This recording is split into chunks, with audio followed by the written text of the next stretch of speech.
ঢাকায় দ্বিতীয়বারের মতো এলেও প্রথমবারের মতো ভক্ত শ্রোতাদের জন্য কনসার্টে গান গাইলেন নেহা কাক্কার।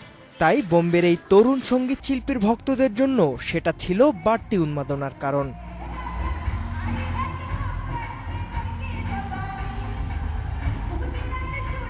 আর ঢাকায় এসে সেই উন্মাদনা ছুঁয়েছে এই তারকাকেও। আমি বাংলাদেশে ভক্তদের কাছ থেকে প্রতিদিন অনেক শুভেচ্ছা বার্তা পাই। আমি তাদের জন্যই এদেশে পারফর্ম করতে এসেছি এবং আগামীতে আমি আবারও তাদের জন্য আরো বড় পরিসরে কনসার্ট করব।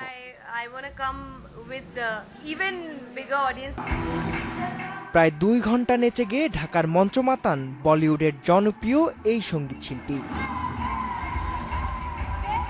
মেকার্স ও এটিএন ইভেন্টের যৌথ আয়োজনে নেহা কাক্কার লাইভ ইন ঢাকা কনসার্টে আরও গান করেন বাংলাদেশের শিল্পী শফি মণ্ডল, জয়, মৌসুমী ও আনিকা।